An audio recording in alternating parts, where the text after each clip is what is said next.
Very good. All right, 2 Kings, chapter 20 tonight. And we have a short chapter, and we have, after tonight, we have 5 chapters to go. So these will go by quickly, and I'm kind of running out of, a lot of information, especially when the chapters are shorter, but we're going to give it a good shot. So we are in the ministry of Hezekiah, and we saw that Hezekiah came on the scene, and he came on, doing a great job with revivals and restoring the house of the Lord, restoring the priesthood, restoring the Passover. Like anybody else, he ran into some problems of compromise and that kind of a thing when the king came for a ransom, the king of Assyria, and then they, were basically the king of Assyria and his people were challenging the Lord, like the Lord's not going to spare you, like he did in the other countries and all this other stuff. They were talking smack against the Lord, and then the prophet Isaiah got involved and told Hezekiah not to worry. I hear what they're saying, and this is not going to be the case at all. So now we get into chapter 20, and Hezekiah is going to be informed that he is going to die, okay? So, and then that put some things in motion, some results of that in motion. So, all right, so chapter 20, verse 1. In those days was Hezekiah sick unto death. And the prophet Isaiah, the son of Amos, came to him and said unto him, Thus saith the Lord, set thine house in order, for thou shalt die and not live. And so I guess he had the benefit, if you will, to know that his days were numbered and that he was going to die. And the Lord was telling him this, and through the prophet. So the information, like it would in the Old Testament, the information went from the Lord to the prophet to the people, and letting him know. But if you, I'm just saying, I can't say if, right? When this is us, okay? When this is us, look what the Lord tells him to do, okay? So this is just great advice. Set your house in order, okay? So, and you don't have to wait until you know for sure that you're on your deathbed or any such thing, right? You should have your house in order. So for example, younger men, life insurance is not a bad idea for you. And term insurance, when you're young and healthy, is not expensive, okay? So you want to be able to set your family up like if something happens to me, they're okay, all right? So, there's just things like that we can do to set our house in order, right? So anyway, that's just one thing that comes to mind, but, just having things in order, a will. Again, you're younger, you don't think of this stuff. Why not have a will drawn up, right? Why not have a will drawn up? And with young kids, why not put in your will, who you want your kids to go to if something happens to both of you, okay? We did that for years. We had that, so because, I would think you would still want them to be under the Christian influence and, that kind of a thing. And as years go on, you can change that guardianship or whatever they call that. But there are certain things that you should do to set your house in order. I have a list of things, instruction in case both of us go at the same time, for the kids. Here is all the information that you need to know about all the stuff, okay? So, but I think there's just things, set your house in order, okay? Whatever that mean to you, just don't leave a mess. Don't leave things you're not sure. People aren't sure. Where was this? How did they do this? Who insured us here? Set your house in order, all right? Make sure your house is in order, okay? this is what the Lord said to the king. And I'm sure he had quite a house to set in order, right? And kingdom. So, but even if we, listen, I hope you all live to, ripe old age and all that. But I'm just saying, be ready in case, we don't. Set your house in order. And that's what God's instruction was for the king, okay? Now, obviously, Hezekiah, like many of us, didn't feel like he was ready to go and didn't want to. So he prays. And in verse 2 it says, "Then he turned his face to the wall and prayed unto the Lord, saying," okay, so he's going to beseech the Lord that the Lord spare his life. I'm not saying there's anything wrong with this, but this is what he did, okay? So the lesson here, because the Lord does hear his prayer, does answer his prayer, the lesson is in any circumstances, we should be praying, right? No matter what, whatever. In dismal circumstances, we should be praying, okay? So, there's several verses. Jesus, when he was teaching a principle in Luke 18, he just says, he spake a parable unto them to this end. Here's the lesson, that men ought always to pray and not to faint, okay? So, prayer is a good thing. Don't tire of it. Don't faint, right? Pray. The Lord wants us to pray.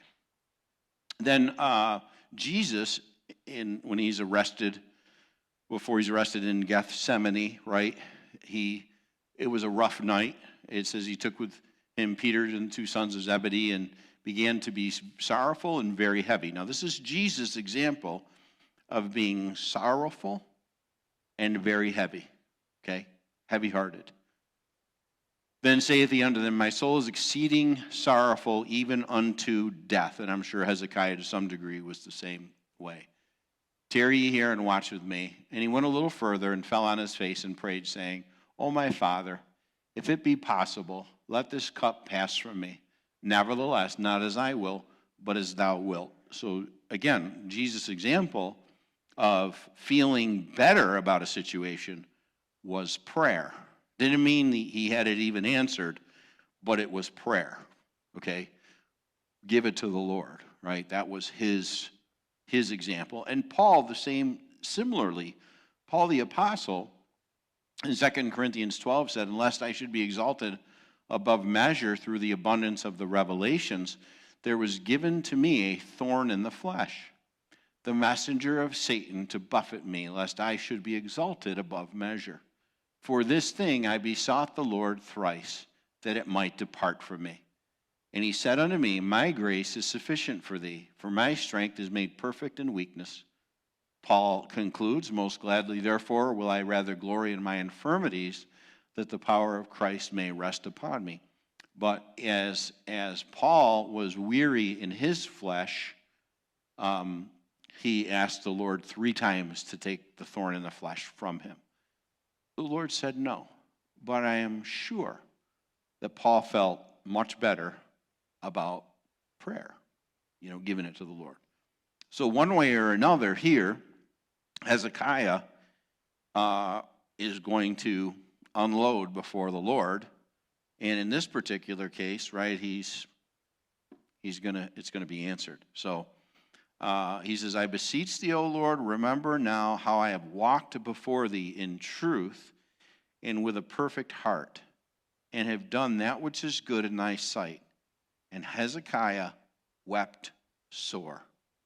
So this is interesting because here we are in the Old Testament where I wouldn't say there's eternal security. There's no body of Christ. There's been no crucifixion. There's been no atonement for the sins, right, as in Jesus. And so he says, I beseech thee, O Lord, remember now how I have walked before thee in truth and with a perfect heart. Well, maybe overall he did, but I mean, we saw that he had some flaws, but he's trying to say, I've done good, Lord, I've done good. I've done good. And I'll tell you this, I'm glad that I don't have to pray this today. Lord, I'm glad I'm saved. And it's not contingent on my works. You know what I mean? He said, done good. I've done good, Lord. My heart is, it's just a different kind of prayer. I'm not saying he prayed anything wrong by any means. Am I saying that? In fact, the Lord answered the prayer. I just find it an interesting way of prayer that would be different probably on how we might approach it as believers, kind of a thing. So anyway, he didn't say, I've got the blood of Christ. He didn't say, all that. I'm sealed. I'm one of your children.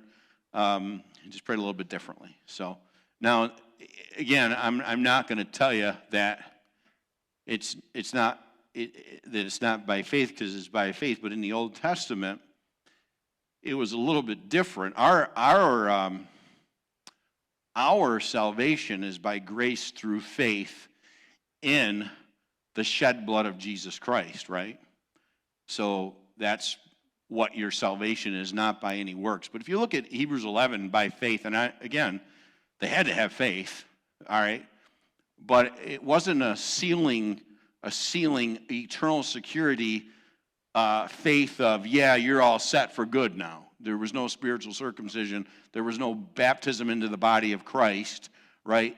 So, but if you look at what they point to, Abel, Hebrews 11, by faith, Abel offered unto God a more excellent sacrifice. He still had to do something, right?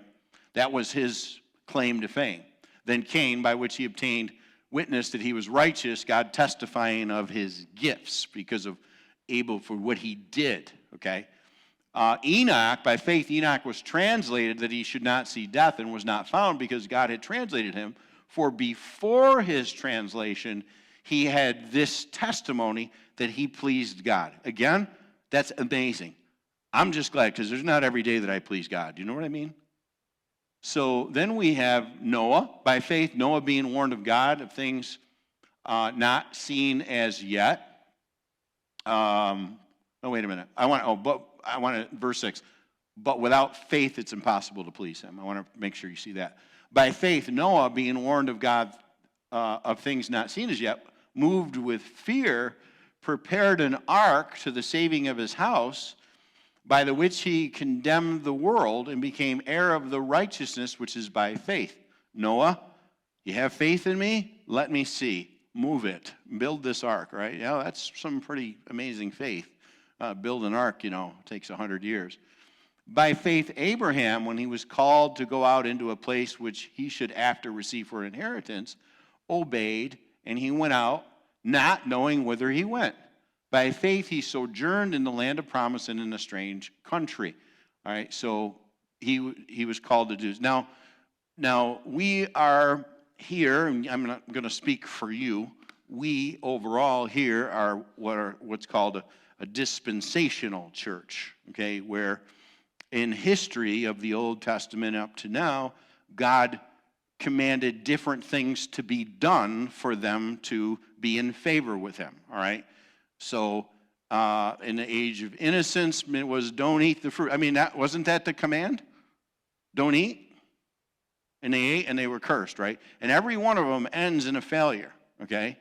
And in the age of conscience, do well, sacrifices, failure. Human government, again, human government based on works and treatment, of people, failure. Promise was, the dispensation of promise was, dwell in the land of Canaan, Israel, and then they dwelt in Egypt, and there was a problem. Okay. Then the law. How would you like to live in the dispensation of the law? Bring this for a sacrifice. Bring that for a sacrifice. Do this for a blood atonement. Do that. Okay.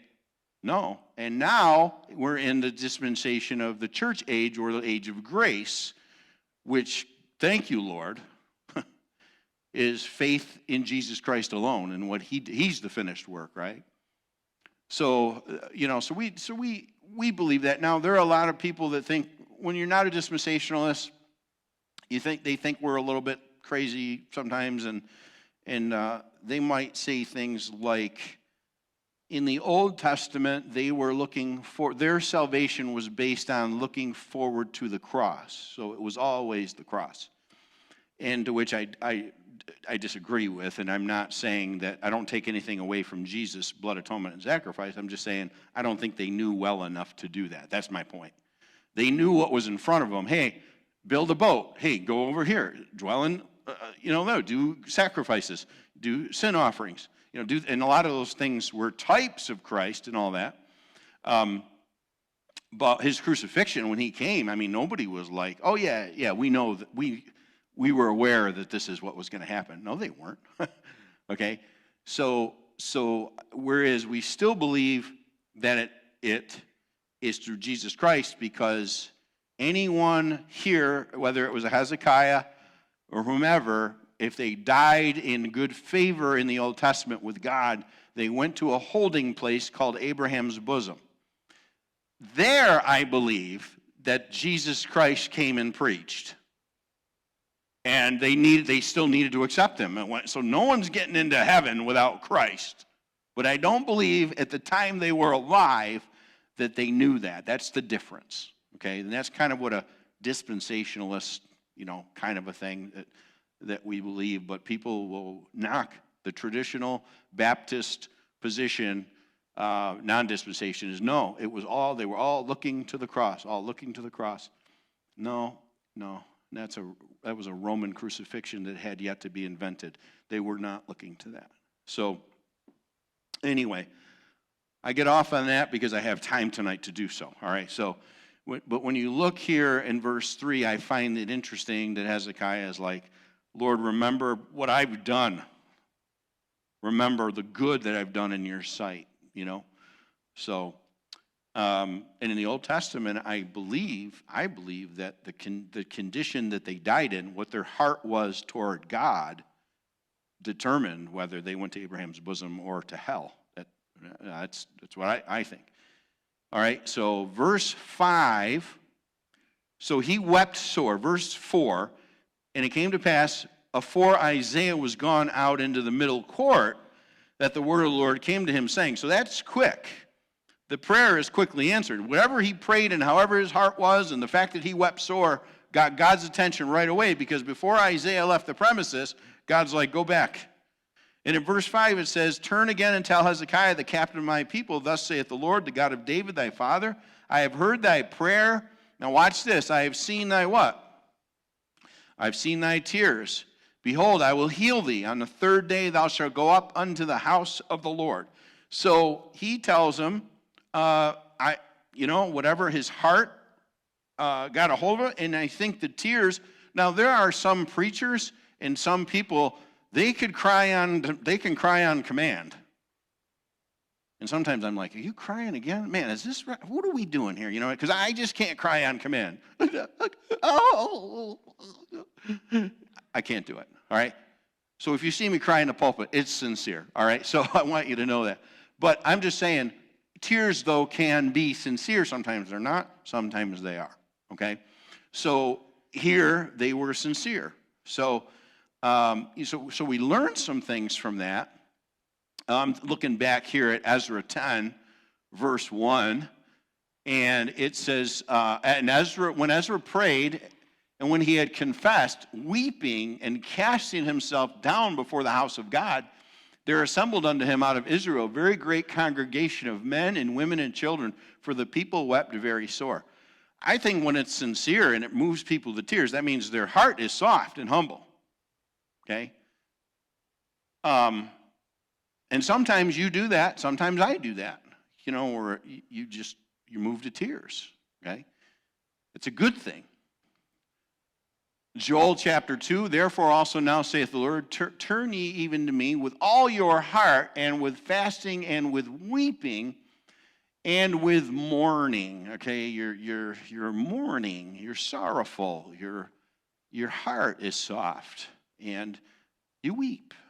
You weep before the Lord. This is good. It's a good thing before the Lord to do this. Okay, fasting, that's a whole nother thing. Prayer and fasting is powerful. it works. You're praying and fasting for a sin in your life, man, God will help with that. If you're praying and fasting for the power of God on your life, there's something to it. There's something to it. And weeping. And then he says, and rend your heart, not your garments. Remember how sometimes they would tear their garments, sackcloth, ashes. And turn to the Lord your God, for he is gracious and merciful, slow to anger, and of great kindness, and repenteth him of the evil. All right, so those are just some other verses, cross-references, as to things that might get God's attention. In this case, Hezekiah wept sore, and God said to him, I've heard your prayers, I've seen thy tears. I've seen thy tears. Then resurrection implication or type, it says, and I will heal thee on the third day. Thou shalt go up into the house of the Lord. Like you're not going to die anymore. You're going to live, right? It's a type of the resurrection, right? So this is back also in Genesis with Abraham offering Isaac, which is a big type of the lamb, a ram caught in the thicket and all that. Then on the third day, Abraham lifted up his eyes and saw the place afar off. That's the day that Isaac was spared. The third day. Mark 9:31, for he taught his disciples and said unto them, the Son of Man is delivered into the hands of men, and they shall kill him, and after that he is killed, he shall rise the third day. All right, Jesus predicted that. Of course, we know the Gospels defined, and that he was buried, and that he rose again the third day according to the Scriptures, okay? So again, a part of the Gospel. It's also a picture of the second coming of Christ, the setup of his kingdom. If you were in Exodus 19, when Moses was on the mount and he called the people there, it came to pass on the third day in the morning that there were thunders and lightnings and a thick cloud upon the mount, and a voice of the trumpet exceeding loud, so that all the people that was in the camp trembled. And Moses brought forth the people out of the camp to meet with God, and they stood at the nether part of the mount. And if you read that text, you would see that as a picture of the second coming. Hosea 6:2, after 2 days he will revive us, Israel says, and the third day he will raise us up, and we shall live in his sight. That's the resurrection of Israel, or the third millennial, or the millennial kingdom of Christ, that's a type of there. So third day has definitely prophetical implications, okay? And so here, Hezekiah on the third day, I'll raise you up. All right, verse number 6. It says, and I will add unto thy days 15 years, and I will deliver thee and this city out of the hand of the king of Assyria, and I will defend this city for mine own sake and for my servant David's sake. Now, 15 years to God is pocket change. It's nothing for him to delay his plan, But I'm going to just say the power of the free will here. There was a death sentence passed on, and Hezekiah said, just a second here. And the Lord said, all right. Did he change his mind? Changed his mind. The power of the free will. Okay? The power that you have, decisions that you can make that can change God's decisions. That isn't going to overall mess his plan up, okay? But may make some tweaking there, here and there for you. It could go this way, and it could go that way, and that's up to you, okay? That's that kind of thing, right? That's really our life, isn't it? It's our life.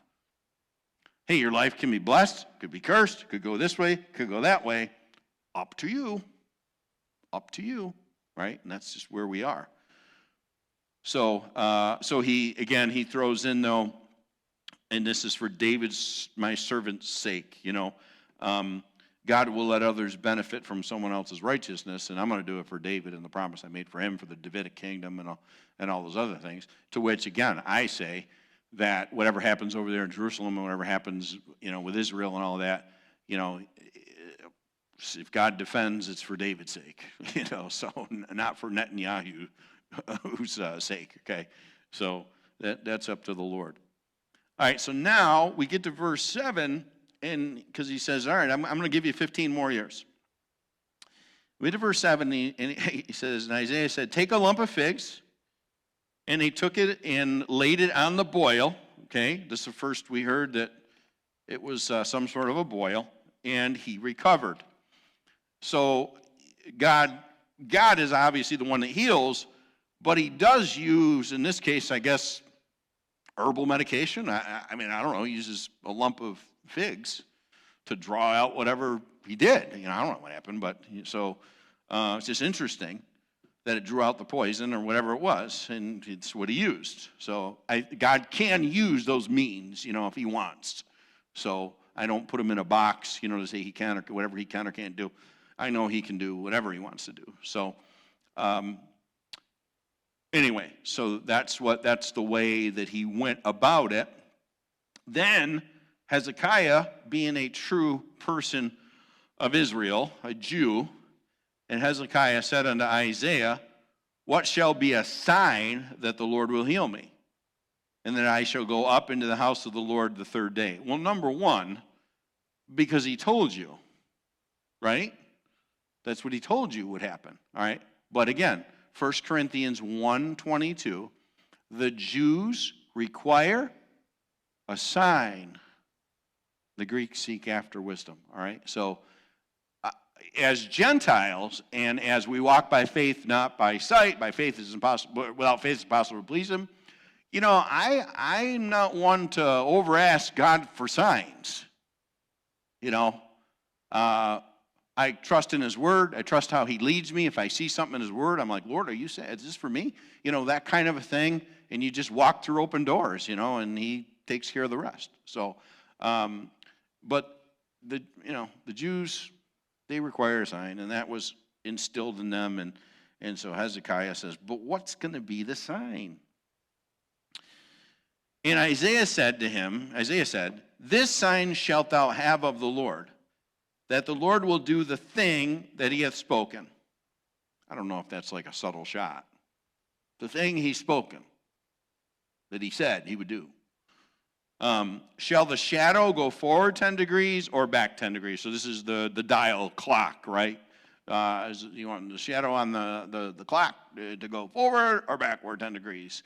And if he would have said forward, it probably would have gone forward quickly, which is about, if I understand it right, we're talking about a 20-minute time period, okay? So this is his answer, is Hezekiah said, it is a light thing for the shadow to go down 10 degrees, nay, but let the shadow return backward 10 degrees. So he's saying, no, the shadow, naturally goes forward, but how about we send it back, all right? And so he says, okay, if that's what you want, that's what we'll do. And Isaiah the prophet cried unto the Lord, and he brought the shadow 10 degrees backward, by which it had gone down in the dial of Ahaz. So 20 minutes that they got extra, I guess, so, and then what is it in Joshua? The sun stood still about a whole day. Maybe it was 23 hours and 40 minutes in Joshua, and maybe 20 minutes here. I don't know, to make an even 24 hours. Who knows, right? But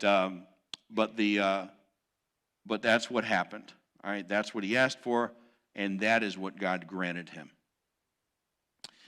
All right, so I want to turn to, just so you know, some of the attitude also behind the prayer is found in Isaiah chapter 38. All right, so kind of gives us the same narrative, a little extra information, okay? The writing of Hezekiah, king of Judah, when he had been sick and was recovered of his sickness, which is here we are, okay? I said, in the cutting off of my days. So this is what Hezekiah has spoken to the Lord. I'm sure when he turned his face to the wall and prayed, it wasn't just what we read. There was more to it. All right, so you kind of pick up, maybe we learn some things about an effective prayer, I said, in the cutting off of my days, I shall go to the gates of the grave. I am deprived of the residue of my years. I said, I shall not see the Lord, even the Lord, in the land of the living. I shall behold man no more with the inhabitants of the world. Mine age is departed, and is removed from me as a shepherd's tent. I have cut off like a weaver my life. He will cut me off with a pining sickness. From day even to night wilt thou make an end of me. I reckon till morning that as a lion, so will he break all my bones. From day even to night wilt thou make an end of me. Like a crane or a swallow, so did I chatter. I did mourn as a dove. Mine eyes fell with looking upward, O Lord. I am oppressed. Undertake for me. What shall I say? He hath both spoken unto me, and himself hath done it. I shall go softly all my years in the bitterness of my soul. O Lord, by these things men live, and in all these things is the life of my spirit. So wilt thou recover me and make me to live. Behold, for peace I had great bitterness, but thou hast in love to my soul delivered it from the pit of corruption. For thou hast cast all my sins behind thy back. For the grave cannot praise thee, death cannot celebrate thee. They that go down into the pit cannot hope for thy truth. The living, he shall praise thee, as I do this day. The father to the children shall make known thy truth. The Lord was ready to save me. Therefore will we sing my songs to the stringed instruments all the days of our life in the house of the Lord. For Isaiah had said, let them take a lump of figs and lay it for a plaster upon the boil, and he shall recover. Hezekiah also had said, what is the sign that I shall go up to the house of the Lord? So you have kind of a tale of two attitudes there.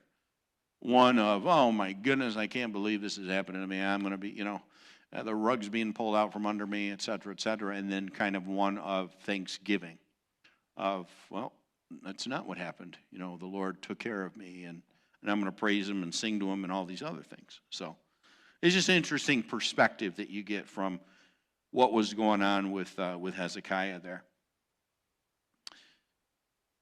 All right, so he's going to give him 15 more years, okay? Now, what happens from there? At that time, Berodach-Baladan, the son of Baladan, king of Babylon, sent letters and a present unto Hezekiah, for he had heard that Hezekiah had been sick. And Hezekiah hearkened unto them and showed them all the house of his precious things, the silver and the gold and the spices and the precious ointment, in all the house of his armor, in all that was found in his treasures. There was nothing in his house, nor in all his dominion, that Hezekiah showed them not. So they send a present. This is the enemy. These are the guys that will be taking them captive at some point. And so it softens Hezekiah. He opens up his doors to them, to the enemy. These are the enemies. These are the evil enemies of the Lord. And he lets them in. All right. So what had happened is, we're going to read this now in 2 Chronicles. What had happened was the miracle of the 40 minutes. I said 20 minutes. It's 40 minutes. The 40 minutes of missing time became a wonder and was probably heard across the land. I'm sure it affected everybody. Okay? So anyway, let's just read. We'll read the passage in 2 Chronicles, a little cross-reference to what we have here.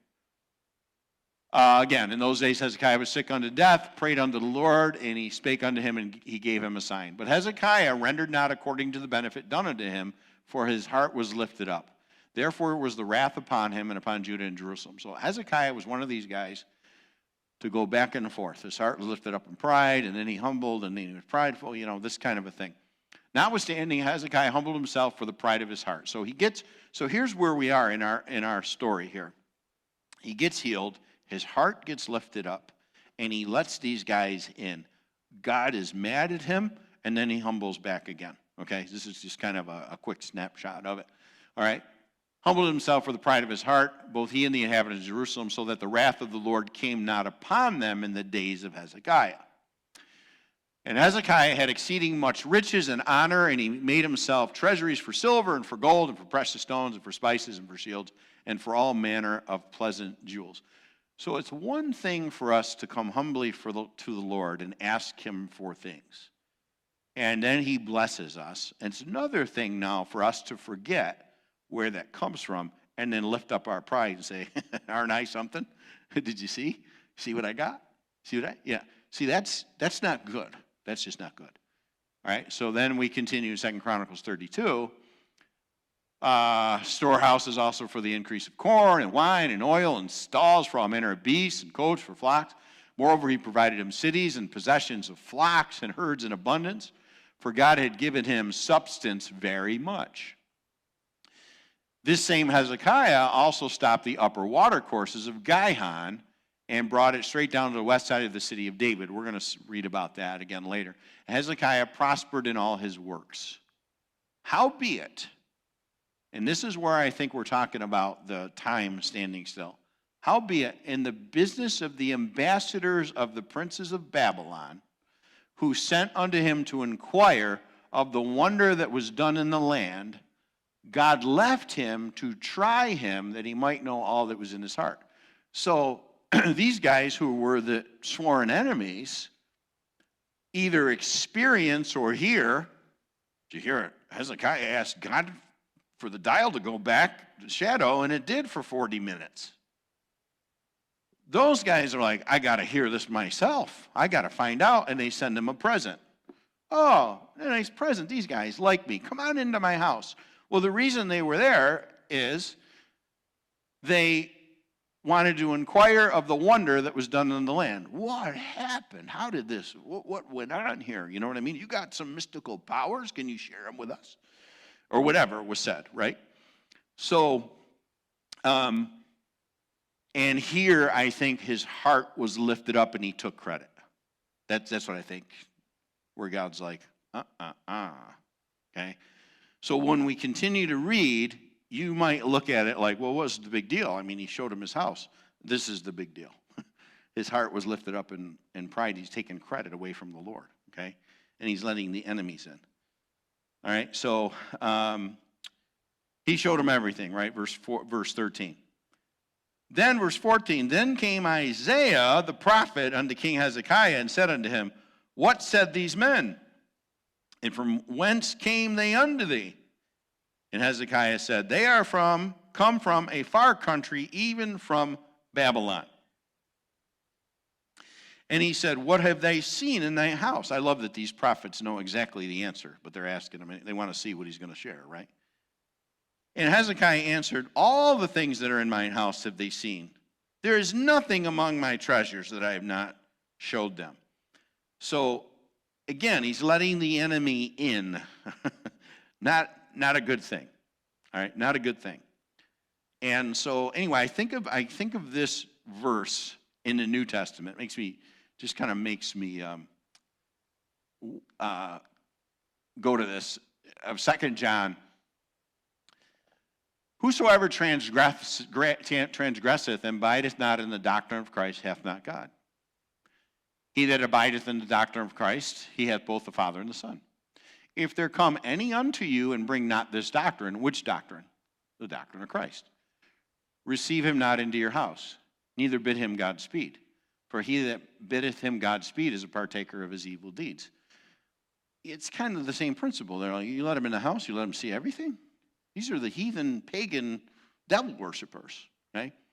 And so I take this verse